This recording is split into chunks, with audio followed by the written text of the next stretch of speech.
What does the incredibly detailed cockpit pack I recently released have to do with the amazingly intricate artwork of Jeff Darrow? Well, it resulted in this image that you just saw, and today I want to show you the process. Welcome to Technouveau. My name is Rasmus.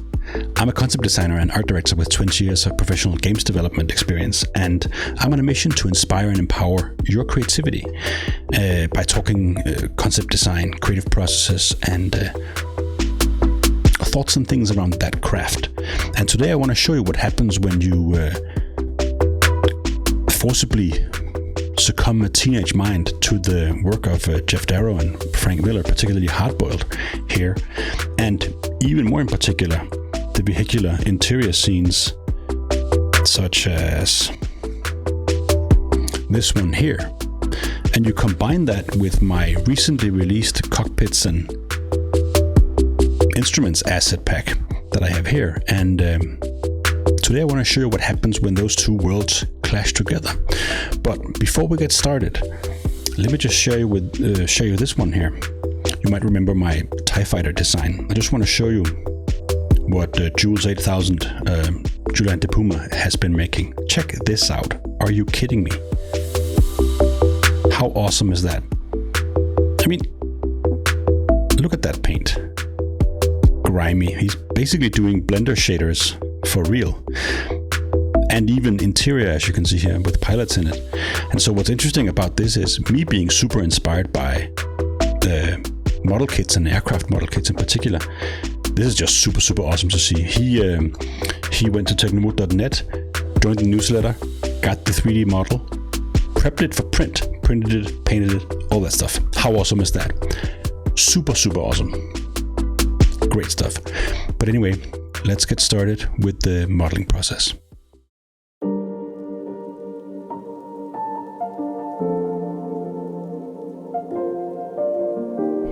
Alright, so here we are in the pack, and I'm diving straight into the first cockpit I like the best, which is the modern jet airliner cockpit. And you can see I'm just stretching it brutally with some soft select to try and get a shape that I think will work for what I have intended. And the good thing is that because it's been a while since I actually modeled the parts, I can just disrespect them completely and just smash them apart, and I don't give a damn about them. So that's the benefit of having an asset pack, especially if you haven't built it yourself. But even if you have built it yourself, you can just, tear it apart and you don't care. So here I'm placing some dashboards, and you can see I'm going for sort of a vehicular look to it, with this curvature on the left side where I imagine the steering wheel is going to be. And again, here you can really see how sloppy I am with the stuff that isn't going to be seen by the camera.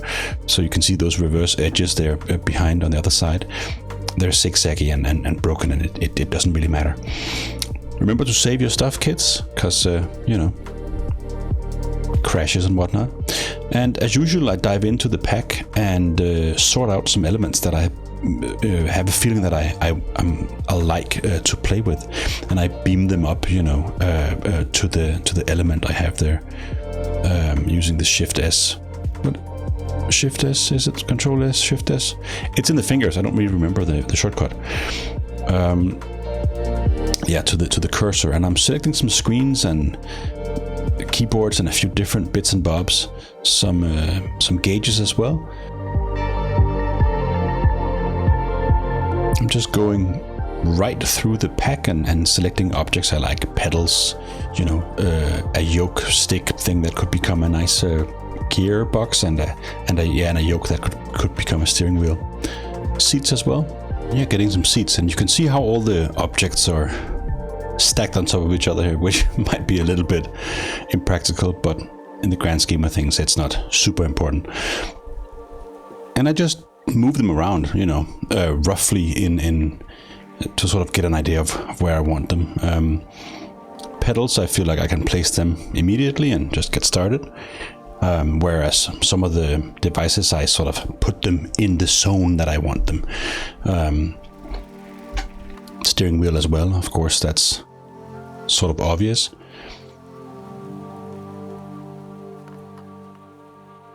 Now you can see I'm toying with auxiliary buttons and testing quickly sort of a few ideas of where different types of gauges could be placed. I'm a little bit casual about how I scale them. I think it's not insanely important if there's no buttons on the objects. If there's no buttons, they have fewer elements to dictate their obvious scale, and as such I can be a little bit more free with placing them. You can see I delete the back of the yoke there and just extend some geometry to make for a super simple steering wheel. These side consoles here, I'm placing them casually in the sidewall of the cockpit to mimic a vehicle of sorts, and I'm quickly and sloppily creating a footwell. I like this center console with the screen in the middle. It feels cohesive and, I would say, maybe not slick, but sort of thought out. Place that in the middle and move on to the main gauges and play with the notion of screens and gauges combined into one. Moving on to the gear selector. And you can see how I'm just inserting it into the object that's already there.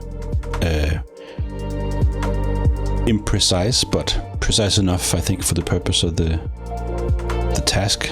Deleting a little eye catcher there from the seat and leaning it back so it feels a bit more like a reclined vehicle seat. Again, you can see I'm sliding in this different types of gauges behind these two monitors. And again, you can see how I'm just placing the monitors on top of the gauges. You can see I'm checking some animation there. Coming back and finding some smaller gauges that will fit nicely on top of this master gauge here below.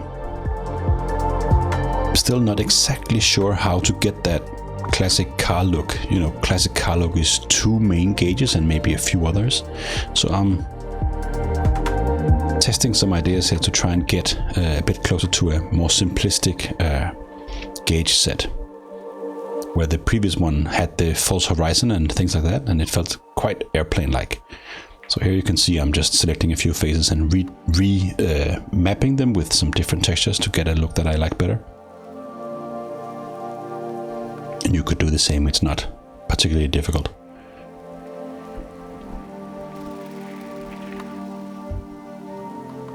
Right, I have two gauges that I kind of like for center gauge, and again I'm just moving the objects I have around until I find a composition I like.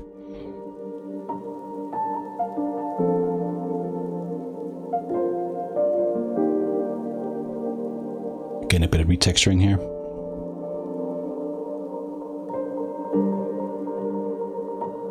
You can see I'm moving the camera over to the position I imagine it at in the final shot, and evaluating my composition and my scene with that camera perspective in mind.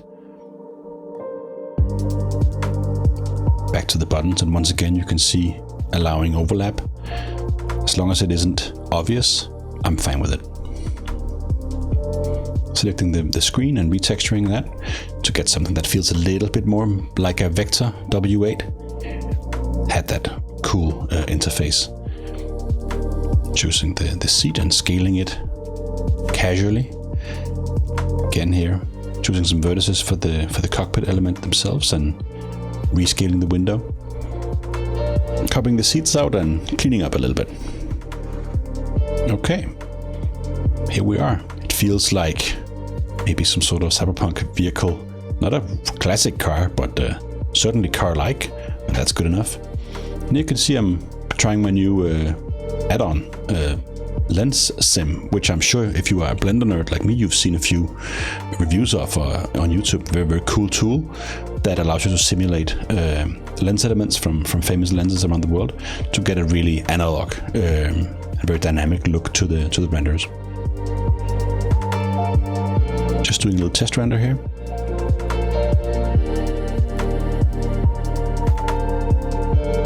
Playing with sun.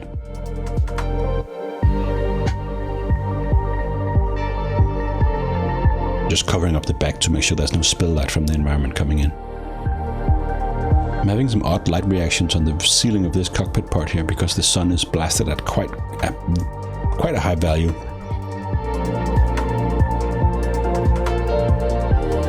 And it doesn't behave exactly like I want it to, so I'm playing with materials, see if I can find a material that's dark enough to not give this odd bounce.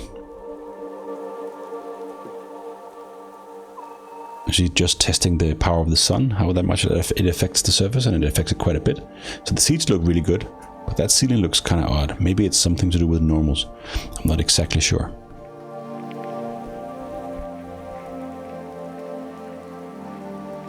You know, sometimes when the 3D program acts up just beyond your capability and you're just wondering what the hell is going on.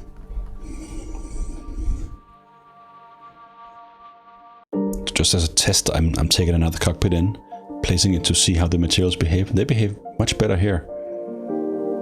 Although this is not the shape I want, but render-wise it looks better to me.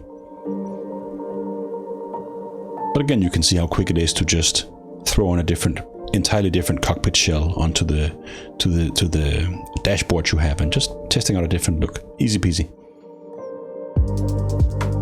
But as mentioned, undo, undo, undo, undo. Come back to the old one. Well, old one. Another alternative version here,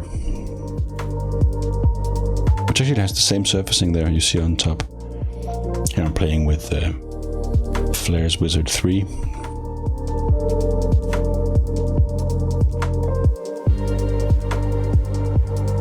Testing a few things out.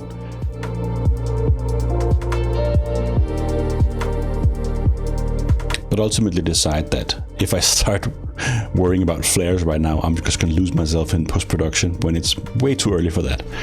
Come back to the main cause of making a cockpit and a layout that I find appealing.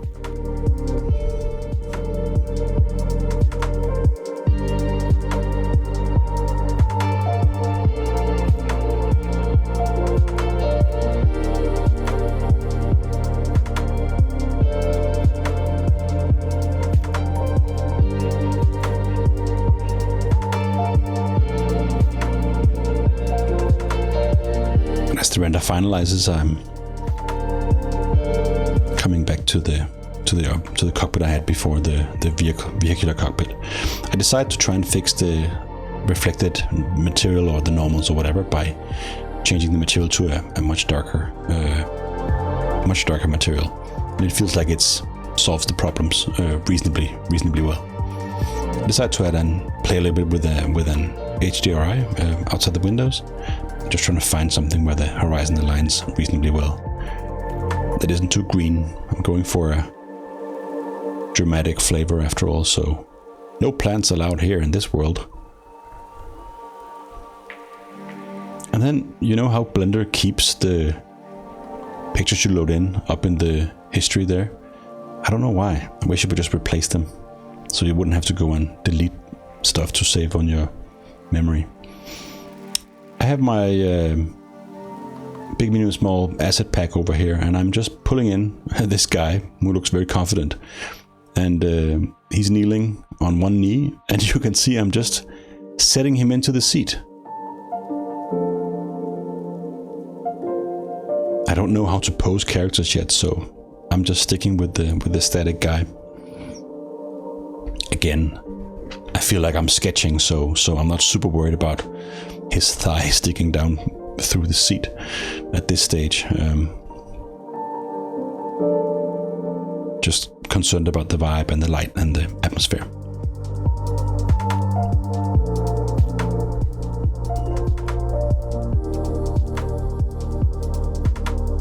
So I guess if you're an animator, you'll feel the pain of me sitting here fumbling with objects rather than just posing a character. But since that's an alien world to me, I prefer to do it this way. You know, whatever tools you have in your toolbox, whatever tricks you got up your sleeve at this point, the tricks you gotta apply to make your vision come true, regardless of skills or not. Though I would certainly agree that posing an animated character or posing a skeleton or something would be a good move here for sure. Again, finding some trinkets and some bits and bobs. So I feel pretty confident with the overall layout, and now it's about time to dress it up a little bit more and add some noise and some complexity to to the composition.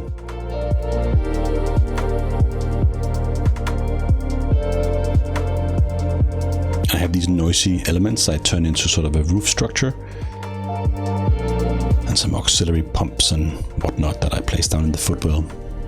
At this point I'm not exactly sure how much light is going to spill down there, so I figured it would be good to have some objects, but actually in the final render you can't really see it. And some of these extra speedometers up front, it's almost like an old muscle car or something that had the rev limit, the rev counter or boost meter or whatever sticking out of the hood or something. It has that slightly modded flavor, so it feels a little ratty and a little chunky and a little brutal maybe. Again, some padded pipes here for the monitors in the window to add some visual interest along the upward facing line of the dash. And the favorite spaghetti cable there, phone cable, and a little fan. You gotta have your junky business. It's par for the course for the genre, and any good cockpit should certainly be somewhat overly complicated.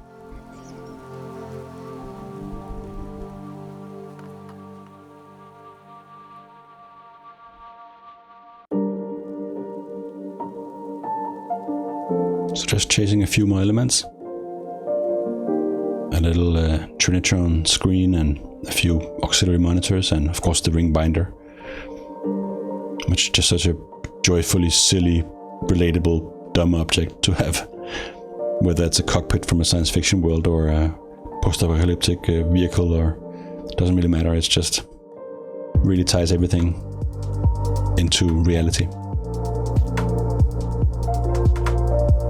I feel like I need something behind that gear selector. It's like where you would have an armrest or the fans in a regular car. There's something lacking there, so I'm experimenting with some clunky assets here, and I'm just testing out a few different ideas, even erasing the gear selector, but I'm choosing to retain the gear selector and just add some more buttons below it.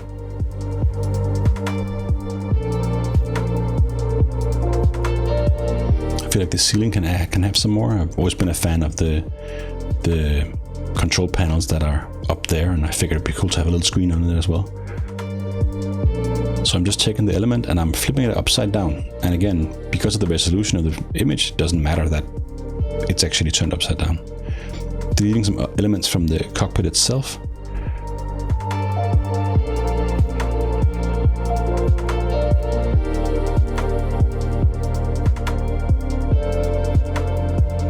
And rendering.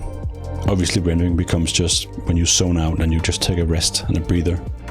It's like the cigarette break of 3D modelers. Whether we smoke or not, just take a breather, take a rest.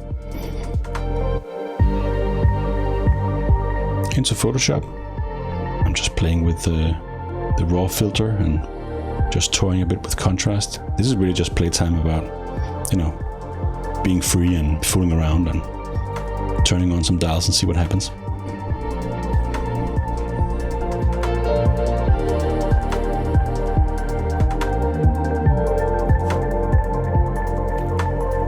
Adding some blur because I forgot to do that in post in Blender.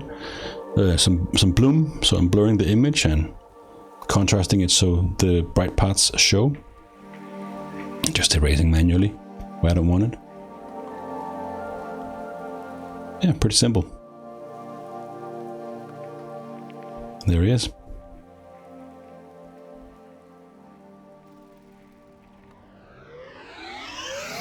Yeah, so that was that. First of all, be careful what you fall into.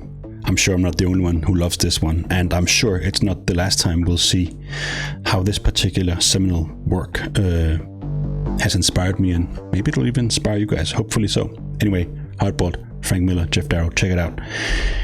Yeah, and so I hope you also saw how quickly you can smash together these cockpit assets and really create something quite complicated, quite detailed. This build took an hour of me just fooling around, and obviously I'm quite used to the pack since I made it, in terms of how to apply it, but I think if you get it, you'll find it reasonably easy. You can see the elements are easily yeah, easily accessible, and you can just smash them together and get started.